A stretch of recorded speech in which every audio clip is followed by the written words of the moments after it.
guys, Chris Hansen here from Karate Unity. We are back at Rise MMA with Ilan from Inside Fighting. How you doing? Very good, thanks for having me today. Awesome. And we just did a collab here with a bunch of instructors. But today's video focus is going to be on Bolo boxing from FMA. Yes. And we just did it here in the session, and I saw a ton of connections here. So we're going to make some connections to karate and other arts that we've seen. So take it away. Amazing. All right, so the concept of Bolo boxing, there's dirty boxing in Filipino martial arts called panantukan.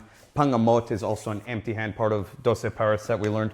And one of the things I learned in Filipino martial arts is the idea that there's not a need for retraction all the time. Meaning if I throw a hook, a lot of us, or an overhand right, that's not like a, like a clean hook, but if I throw a strong overhand right, whatever it may be, I don't need to retract. I can take it and use that to open up his body so I can continue the strike. Boom. Right? So the philosophy here is that once I make contact, use that contact to open him up and then keep hitting. Or option number two, to come into, if you look right here, an like underhook. that. Yeah. Okay, so I can use it to set up my grappling. Okay, now this philosophy carries over into other kind of strikes, meaning I can jab and then I could step out the same way if I had a stick. The reason I'm calling it Bolo boxing, imagine I'm holding a machete and I'm doing a diagonal chop. Or a chop like this, I'm cutting. These are Filipino movements, right? So the same idea goes into my empty hand striking where I jab and then I drive out, just like I'm chopping the arm. I like that. This is the polite place. The mean place is across this right here. Yeah. Or right over here. Yeah, that kills. Yeah, and once I'm here. Because there's no resistance here. It's there's like nothing. It's all bone. It's bone here. Yeah. So yeah, once I get to here, I'm not going to hit with this hand. This is already right here, so I'm just going boom. But I think it's important for them to see you zoned out too. So you just didn't. I never stay in front. You went around. Same way as if I was fighting with a weapon. Check out the footwork, guys. So I'm going here. Yeah. So you zoned out. Yeah. And cut the angle. And this is the closest weapon. So I just pop it right up into the chin. I'm just trying to lift your chin so that I can drive through. And then I can use that again, like I said, to get into the underhook. Yeah. Okay, so that's another option. And we do this with like little things in your face so that when I do this, you see how he didn't react to it? Yeah. So that I can pop that in. It's right there, and then bam. And I don't need to target the face. In Filipino martial arts, I might come here, pop up, turn your shoulder out. You see how I hit you in the shoulder? Because now I'm turning your body so that I can crack you in the face. You're not hiding. Yeah. So those are just a couple of options, and then we can kind of see how I go over.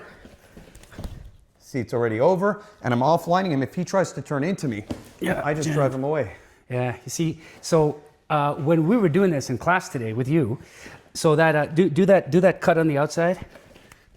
Yeah. Okay. So right there, and then you cut right in, right? Boom. Yeah. So we have these motions in kata all the time. So like there's this motion called have you heard of Pinan kata? Have you heard of that? Yeah. So formally it's like this, and you step off. Kind of like how you're stepping off here in an angle. You step off, and you're cutting here, and you're rolling on top, right? So you didn't really hit, but in the drills, you also did these things. You went here too, right? Mm-hmm. And you went here to here. So it's the same kind of rolling motion. So say I cut here and I hit you here. It's the same. Yes, it's exactly. That's where, and then also, if we end up in a jam, so I'm in a jam here, I hit you here. So it's like a roll. And I think you've done those rolls. Same exact. Right? We'll even initiate with throwing the jab. Yeah. So that there's contact. Yeah. See, that's so it. That we can boom. Yeah. Boom. Yeah. Right. And again, that underhook is right here for me. Yeah. Or wherever it is. Yeah. So there's this interesting overlap. The only difference that I find is karate goes from soft to hard. Yeah. Filipino martial arts kind of just sinks always. Yeah. Meaning we might come here, and you see how there's rolling happening? Yeah. So that I can get to the underhook or to the continued strikes. And karate has like a boom. Well, it depends on how you apply it. There's nuances.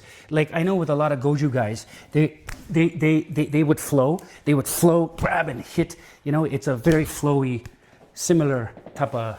Yeah, and I noticed you flow a lot also. Yeah. When I first met you, I thought you did Filipino martial arts. I did a little bit. Well, I thought that was like your base because you do so much stuff that I do. It's pretty impressive. I'll show a couple more. Yes. And then you could see how they overlap. One of the main ones that I showed was like someone, and this is good for self-defense. If someone's getting into your face and walking towards you with their hands up, that's red zone in my opinion. That's go time. If someone walks, if someone gets to here, there's something that's going to escalate. I have to take action. So one of the first things I'll do to just end it quick. Now, depending on how conditioned your knuckles are, if you want to do this, yeah. I'm going to turn and throw my body just right here. Boom. Yeah. Okay, now feel it on your hand. Did I touch your face there? Well, you passed it. Okay, as long as I didn't hit it. Yeah. Okay, so I'm going to hit your hand so you can feel the power you can generate. But this is very strong. Oh, yeah. Boom. Yeah, that's a knockout. That's if you a hit me here. knockout. Oh, yeah. That's open hand. Yeah. And what's nice about it is as I hit, I jar you. Yeah. I'm already holding something you've here. Got something. Yeah. So I know a lot of people say wrist locks don't work, but after I hit your face, and then I do this, and if it doesn't work, if I go and you're strong and you fight, then I just come right back into the elbow, the hip, the knees, whatever it is. Yeah.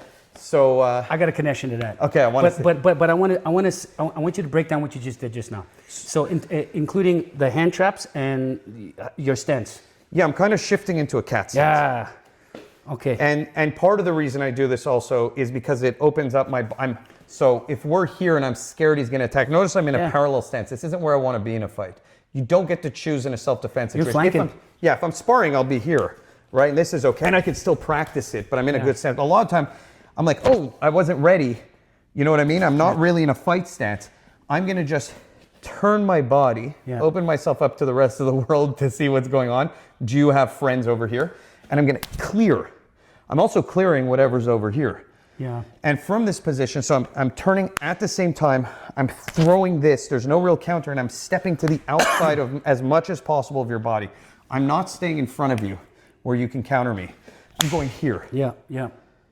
And yeah, I can come right back. Yeah, I like that.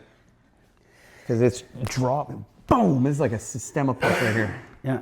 And I like it too because you're even at range or at say closer range, I'm still gonna eat something. I'm gonna get your forearm. Bam! Yeah. You know what I mean? Or an elbow.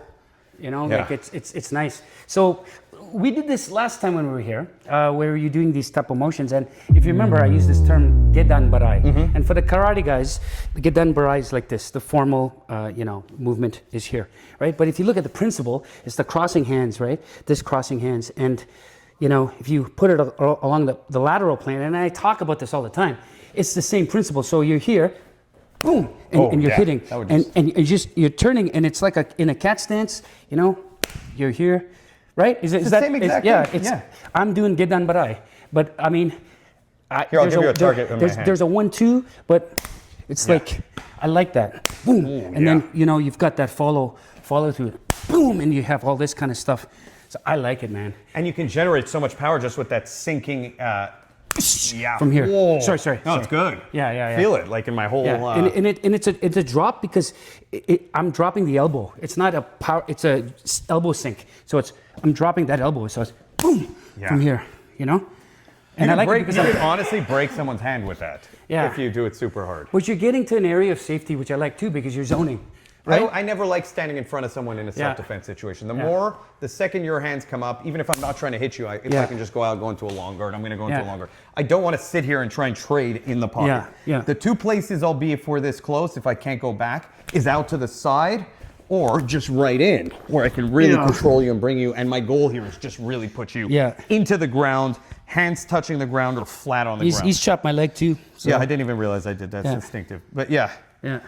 Now, how would you use this type of motion in combat sport?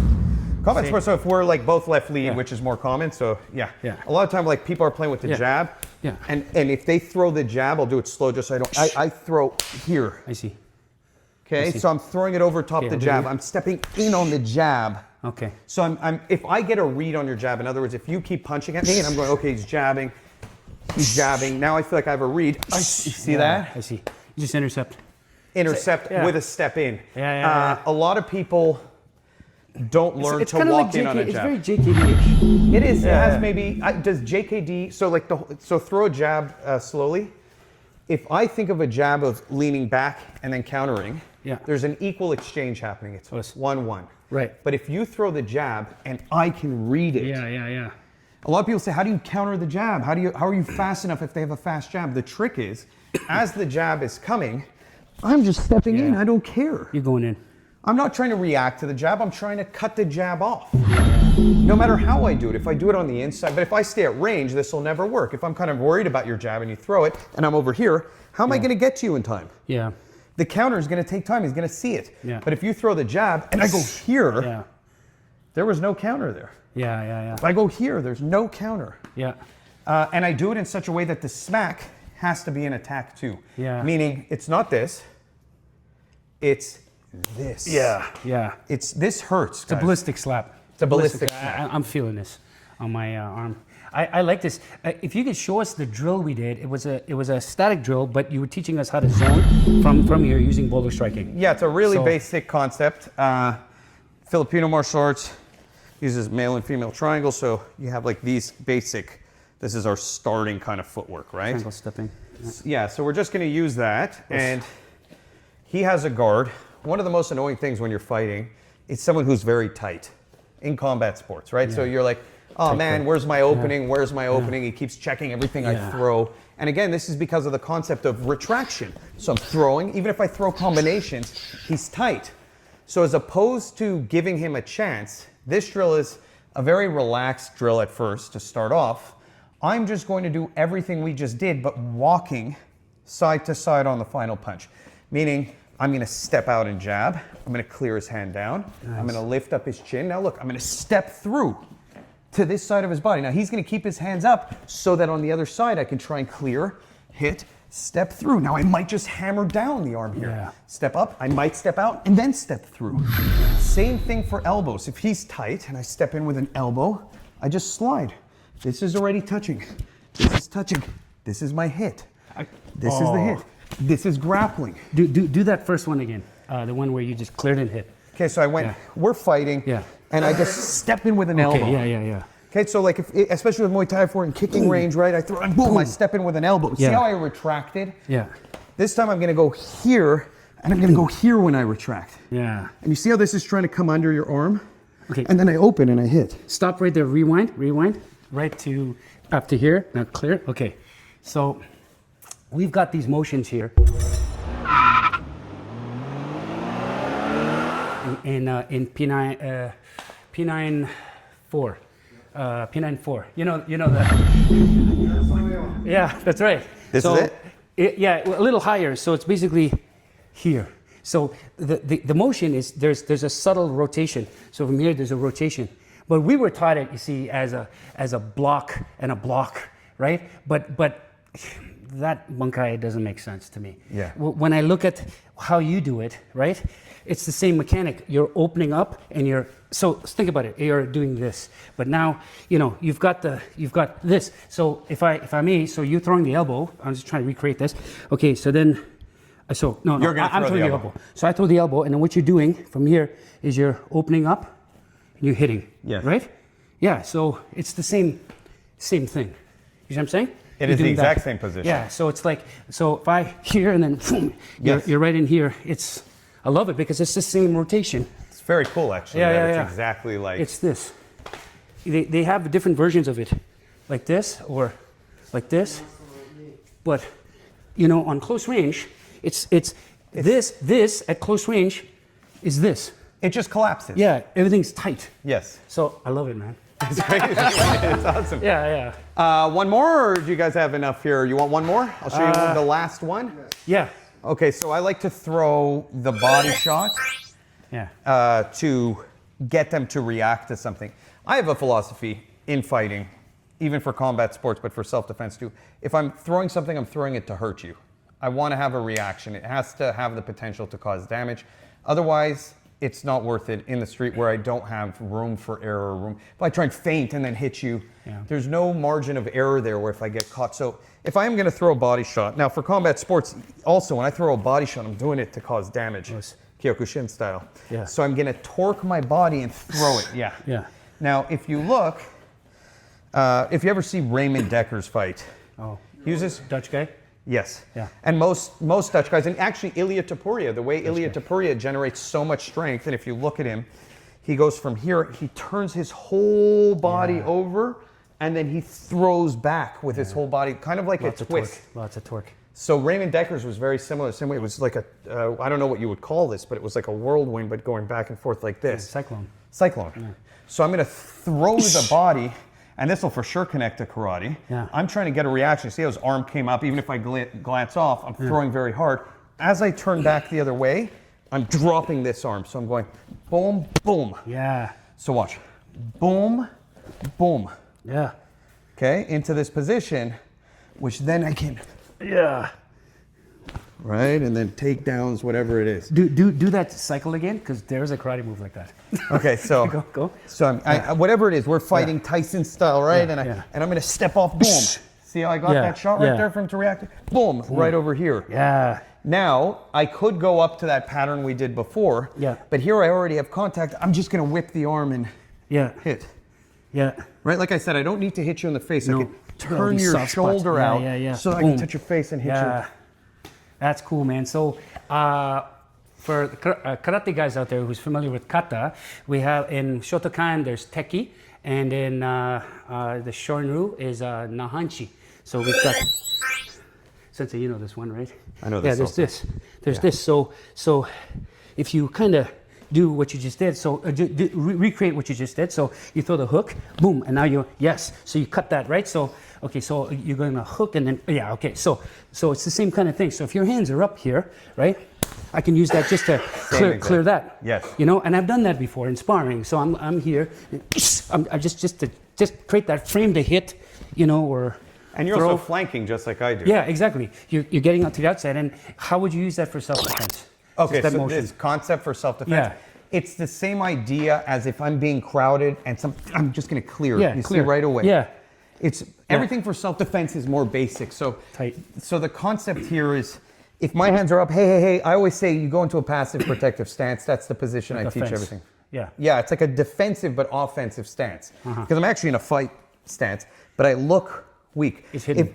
It's hidden, exactly. And my shoulder's up. Yeah. I'm hiding behind it. I'm looking at your chest. To everyone who's watching, I'm the victim. Correct. But my hand's here into that same drop position. So if I'm here, I'm going to clear that down right away. An angle. There it is. And that's a hit to the face. I'm doing it nice, but that's the real basics, right? And then I might step through with the elbow. Yeah. A lot of the things I like to do also, again, for self-defense, these positions, the reason I might do them is because of multiple opponents, meaning now I'm treating it on you. Yeah. But if I'm here and someone's coming behind me, I can treat that at the same time again and attack here and keep this away so that you're kept away. And now I'm able to defend in this direction. I always tell people, like, people think this is their lead. You don't have a lead in the street. You have opponents. You have angles. Yeah, you're angle 1. This is angle 2. If a guy comes at angle 2, I'm not doing this. I don't have the time. I'm going to get cracked. If I'm fighting you here and then someone comes from there, now I'm going to fight them here. Yeah. Now I'm back to fighting you here. Yeah. It's not ideal. Obviously, what I'd love to do is line you both up. Yeah. That's not always realistic. Yeah. So, yeah, that's kind of just a philosophy of mine. Yeah. Is keep it simple. I love it. Yeah. Yeah. Thank you, man. Thank you. Yeah. Always a pleasure. Hope to see you again. Yeah, 100%. We'll do a lot more while I'm here. All right. Good job.